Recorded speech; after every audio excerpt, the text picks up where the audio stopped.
Hello everyone and welcome to today's event at the Maria Edgeworth Literary Festival. I'm John Connell. I'm the author, journalist and farmer from Ballinolea in County Longford. I'm really pleased to be joining you on today's talk as the festival have been trying to get me for a number of years and our schedules didn't quite line up, so I'm really glad to be here, albeit virtually, for the 2021 Maria Edgeworth Literary Festival. I'm the author of the Cow Book and the Running Book, which form part of the Longford trilogy of books I have now wrote about my life and of course about my home. In today's event I'll be talking about my latest book, The Running Book, which came out late last year and is the story of a marathon run through Longford. In this marathon I take in Ballinolea, Edgerstown, Granard, Clonfin and Connell. It's the area in which I ran, and it's a book about life and running, but it's also a book about post-colonialism and how we find ourselves in the global world of coming to terms with our past. And I suppose that's something that's very present in the decade of centenaries that we've all been living through. It's a book too about the spark of joy in life and how for me it came through running and the feet. And that's going to be the second part of my talk, to discuss keeping well in the present moment and how we can find a well of goodness within us on the final stretch of road in dealing with the pandemic. I thought I'd begin my talk with a small piece of writing about the place I call home, for home is something that has shaped me and my life. And this is how it goes. The land I live upon and in is known as the Midlands. Here in the centre of Ireland, we are like the navel of this ancient place. Below my feet lies layers upon layers of limestone. It is said to be made up of the remains of ancient life. Limestone is known for its permeability, namely that water flows through it, creating strange shapes as it does. Limestone has created amazing places like the Burren in County Clare, a special place where the rocks have changed the very landscape. In it grow plants and animals that occur nowhere else. The stone, rather than be some dead thing, has created life where there could be none. Sometimes, when I am standing upon this land of ours, I think of the meeting point that this place is, that the water pouring through stone has not just shaped the rock, but us. That in this midland, this middle place, this middle kingdom, we are meeting both life and death, heaven and hell, nature and destruction, that the permeation has made us the people we are, that it has permeated our souls. I thread softly over the stones, they are my makers. I wrote that piece during the first lockdown when I was thinking about the inner world, and I suppose in a sense the outer world too. The sense of place has brought me a great peace in this time, because it is in place that makes us, and it is place that also holds us. In place I think we can understand our world, and like Patrick Kavanagh said, the local can become the universal. The Running Book is about the rural meeting the universal, so I'll read a few chapters from it, a few excerpts to give you a flavour of it. And the first one I'm going to read is called Undiscovered Land, and it's the prologue from the start of the book. I've never run this far before. I'm 30 and this is all new to me. I'm running now as though everything depends on it, and in so many ways it does. This run, this voyage is in ways the climax of a journey into the country of the self, the final destination after a year of travelling. I'm thinking of all this, but really I'm just putting one foot in front of the other and willing myself on, hoping to keep going because I've quit at so many things in my life, ran away from problems and people.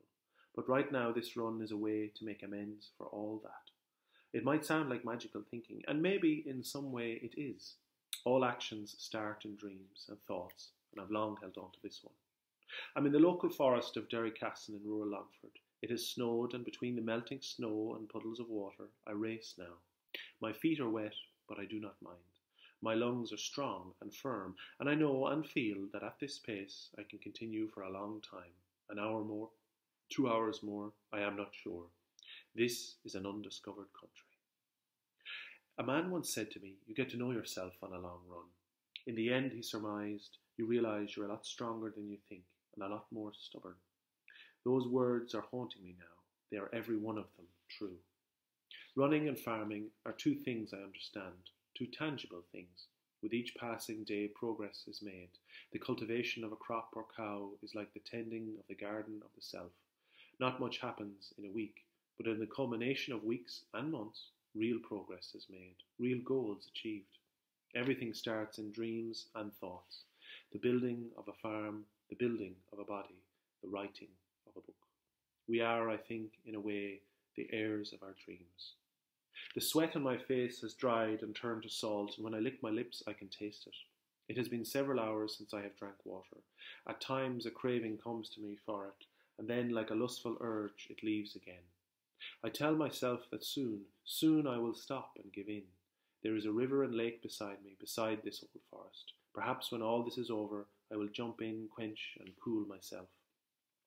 I'll cup my hands and drink the water from the lake fresh and clean, like the old people did in the long ago. I am not the greatest runner, but I have in me the discipline of an athlete. Running and exercise have given me a control of my life, a real foundation on which to build, and from that the new man that I have become has been forged. They say that running is a lonely thing, but out there on the roads of life, I have never felt more alive, more connected to the moment. In the forest, the path winds and courses through steep hills and bends. I have names for some of them, secret, silly names, to help me surmount and overcome them. The gravel is loose underneath my feet as I beat out my weary rhythm. I am alone here today. There is only the forest, the lake, and me. Just to give you a taste of that, and that's of course Mullinachta. Derry Casson is in Mullinachta, the famous football club, and it's a place that I run regularly. Haven't been there, of course, because of the 5K restrictions, but looking forward to going back now that things are opening up again. It's a beautiful place, and with its own history too. There was a great estate house there at one time. Now, I'm also a farmer, as many of you would know from the cow book, and I thought it wouldn't be right to write a book without talking about farming and running. So I'll read you this short excerpt from this chapter. It's called Running Farmers. The farmland around Moat Farrell is fine rolling pasture. Cattle happily eat from their green beds and watch me pass. There's nothing quite like the smell of spring meadows. The wild garlic flowers are growing and pockets of buttercups adorn the verge and fields. Some of the best farmers I know are great runners. Moving cattle requires fitness. Cattle don't like dogs and will stand their ground and fight. So in rural Ireland, we move them by hand through fields and along roads. More than once as a child, I thought myself a hound, for I've often chased after escaping bulls and marauding cows.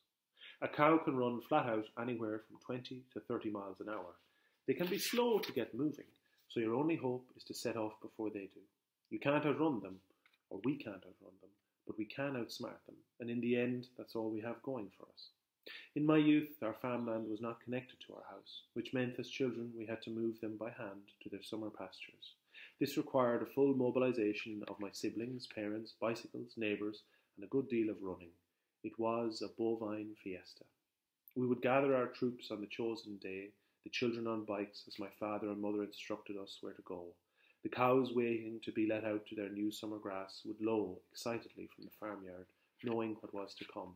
My mother would then walk down to the main road and man the bad bend to the left of our house, slowing traffic and people. My brother, or our neighbour and friend Gary, would position himself atop his family's lane next door, and the battle would begin. There's a strange sense of power when you have control of a public road, even if it is only for a short time. Vacant of cars, it becomes something else, something different, a highway to some other place. There was a link to a quite ancient thing in our practice then that we did not know, for the very roads themselves, Boher, the Cow Way, are based on the ancient pathways of cattle. More than once I jogged behind the stock on these treks. The journey of some 3 kilometres was slow, and the cattle often tried to break away or turn back for home. It was as epic a crossing as the American West to us then. After probably a half hour, we'd reached the fabled land of Kilnacarra, where the summer ground lay. My young body tired and sweaty, I'd relax on a gate and admire the beasts, our beasts, as they gazed on their sweet summer grass. Then they were, I think now, the first real runs I ever did. So that's the running. Just bear with me 1 second, the battery is about to die.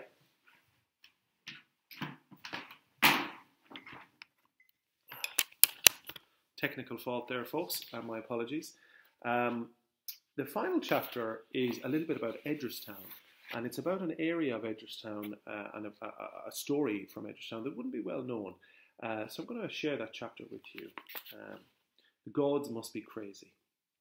Throughout the countryside, as I run, there are ruins of small cottages and old homes.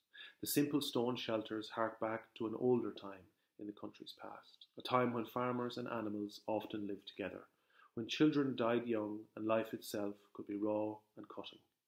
They are artefacts of my forebears. Much has changed so quickly. Granny Connell, my granny's generation, witnessed the birth of our nation, from the coming of electricity and the automobile to the mobile phone and the internet. Modernity has descended on us and made our lives better, and we rejoice in it, for as a nation we endured poverty for centuries, and yet we are also at times confused by it, overpowered by it. The writer John McGahern said, "We in rural Ireland lived in a 19th century world until the 1970s. At times we think back fondly to that peasant past in what my father calls the nostalgia of hay. Life was simpler. We all of us laboured together, and there was no class system because we were all of us so poor. I have a smartphone now. It is so strange to be so connected to the world in this way. I strove when I returned home to live a life that was a simple one of farming and nature and writing, a sort of Walden of my own. But I too learned that a smartphone can be a great gift, that it can help a man call a vet in the middle of the night, talk to friends on the other side of the globe who would have otherwise been lost, and find out the names of stars in the sky. Every generation now feels as though they are living at the time of total transition, that the world is changing irrevocably, that modernity has come and nothing will ever be the same again, and yet the ceaseless march continues on. Modernity is forever, and while we are at its vanguard at this moment, soon the next generation shall arrive and take up the pick and shovel and continue the diggings as we shall appear as Luddites to them."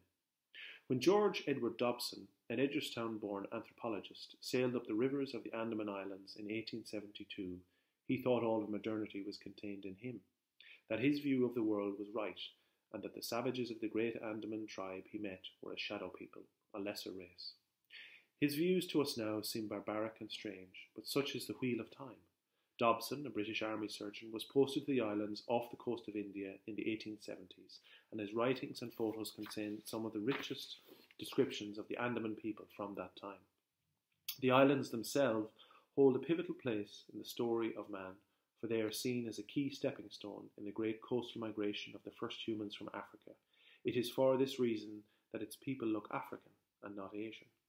Its native tribes, including the Jarawa, Onge, and the Great Andamanese, lived in relative isolation until the late 18th century, when the British established a penal colony on South Andaman Island. Named Port Lair, later Port Cornwallis, after the brother of the general of the Battle of Balnamuck, Lord Cornwallis, the settlement would house the political prisoners of India, much in the way Australia would hold their Irish counterparts. Such was the dangerous climate of the penal colony that the Viceroy of India, Richard Burke, the Earl of Mayo, was murdered when he visited there in 1872 by an Afghan inmate, Sherry Ali. The Andamanese tribe themselves were seen to be a vanishing people like the Aboriginals of Tasmania. The overwhelming view of the time was that the superior race of the European was simply replacing them, that Darwin's survival of the fittest was in action. These were the thoughts of Dobson when he sailed up the river of South Andaman Island to meet with the native people. The island, he said then, was clothed with probably the densest and loftiest forest in the world. His presence was announced by two natives, and the local chief's wife greeted him. Dobson notes that she quickly put on a government-supplied frock on seeing him to hide her nakedness, but soon after, perceiving that no ladies were in our boat, she got rid of that unnecessary encumbrance and presented herself in nature's garb, adorned by a single leaf, a garter tied below one knee, and a necklace composed of the finger and toe bones of her ancestors. The home of the great Andamanese tribe contained two large sheds containing 110 people of all ages who carried out their everyday activities. He remarked that there was no curiousness about his arrival, even when he had set up his camera. On his trip, Dobson was to meet a native girl who had been brought up in a colonial orphanage on nearby Ross Island. The mission of the Ross Island orphanage had been to civilise the people and train them in the crafts and trades, a practice that had been carried out in other colonial settlements. It was also used as a tool to create cut-off people, i.e., to remove them from their culture, so as to leave them with no option but to become a subject. The girl who had been brought up from infancy in the orphanage had been given, it seems, permission to return to her people.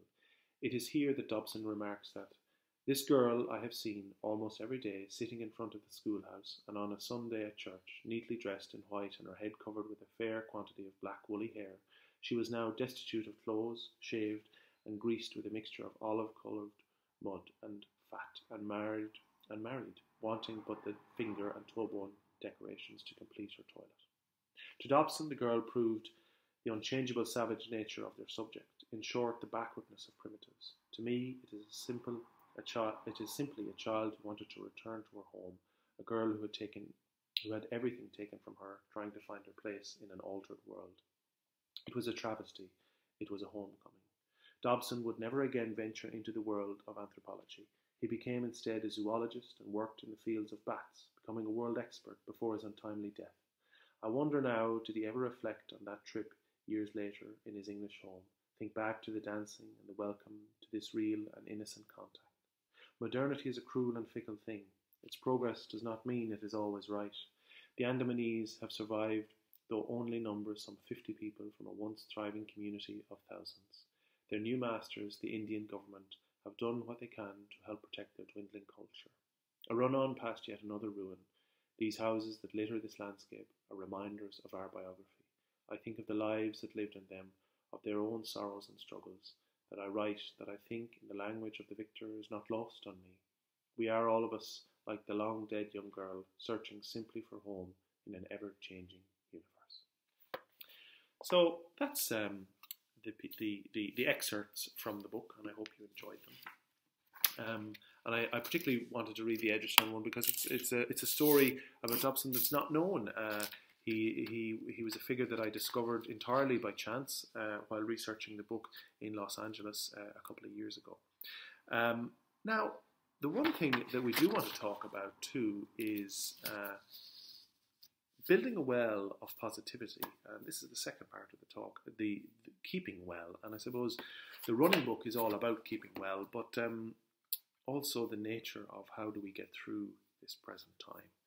So as we all know, COVID is a virus that has come from Asia and changed our world forever.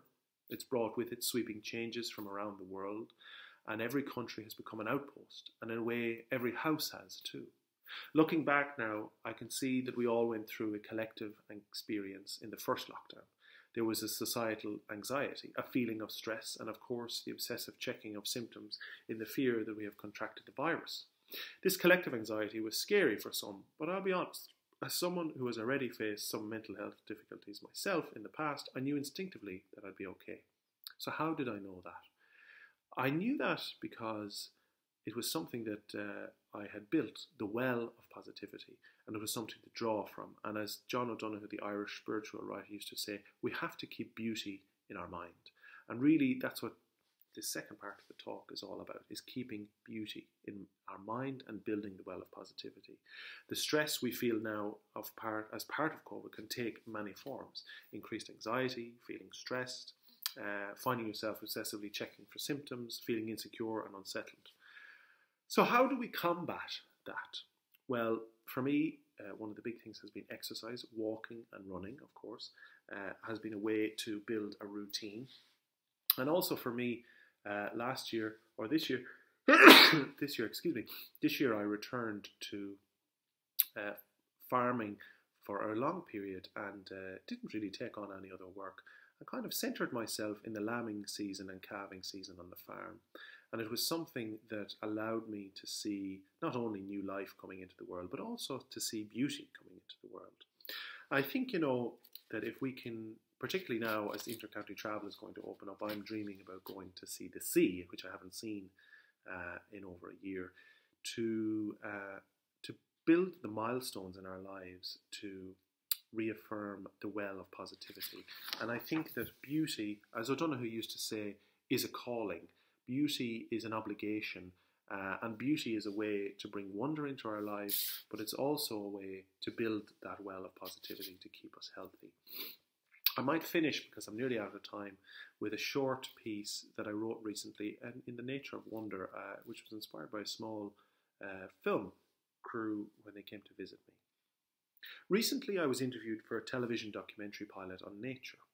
The segment on me was about my life and work, but finished in nature and how it influenced me. Upon a rowboat on the local river, the Connell, as I battled a strong wind, the host asked me what the swans and the water meant to me. To the host, they were simply swans, and a brief thing of enjoyment. She asked me what I saw in them, and I responded the swans were the product of the imagination of the earth. That I saw in them, the swan, the Celtic legends associated with them, but also, too, wonder embodied. It was the wonder of the swan and the river that pulled me back again and again to the wild places of this earth. The rivers are in so many ways the last true wildernesses in Europe, where humans do not seek to camp upon, and in so many of these environments are left to themselves. Life left, in short, to the wonder of their own wonderfulness.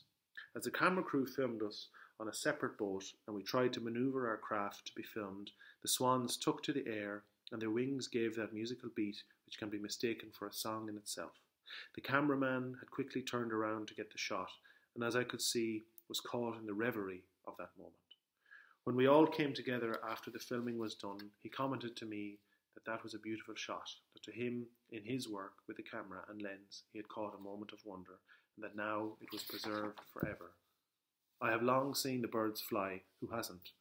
We take the flight of a bird for granted, the same as we do the leaves on a tree, and yet is it not a magical thing to see a creature take to the very air from a grounded position?